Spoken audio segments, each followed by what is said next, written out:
been like since 2004 when we received marriage equality. Well, that first year was like a watershed moment. We had couples coming forward by the hundreds to take out marriage intentions and to get married. So that first year, I felt almost like I was on a conveyor belt. Next. And when people would talk about it, they said, we've been denied this right for so long. We want to take advantage of it because it was still a bit tenuous. People weren't sure it was going to stick and stay. The other part of that is people have continued to get married, and other states have come on board. You now have New Jersey, you now have Iowa, you now have Vermont, so states are making, at least the New England region is really making some progress, and hopefully Massachusetts being the first one, it will continue to be the model that will push and bring other states along, because it's wonderful to be able to be married in Massachusetts, but you may travel out of Massachusetts, and so you want to go be able to travel around the country and have your rights as a legally married couple honored no matter where you travel in the United States. But more specifically, just to go back to your question about, what's it like to be married, it's extraordinary. I mean, we still have some work to do on the federal level, so that has to be put into context too. But in general, it's just extraordinary to know that you can enjoy those inalienable rights that every other citizen in the Commonwealth has access to.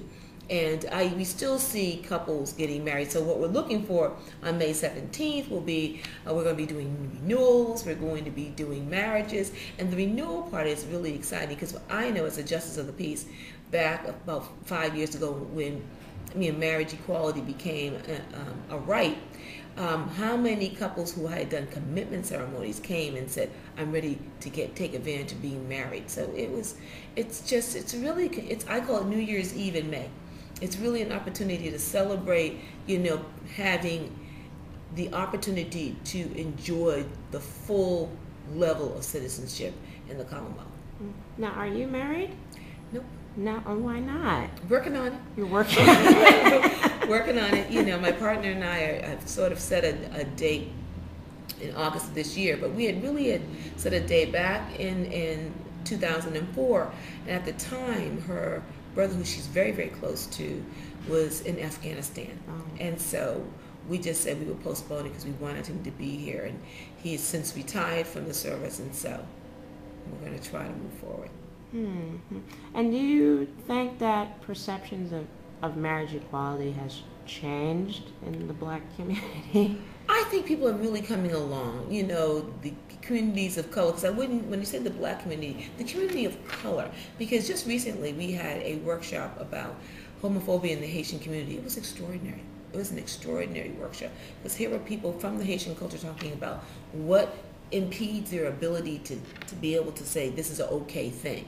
I love my cousin, I love my brother, I love my sister, but I'm having a hard time getting around this gay thing.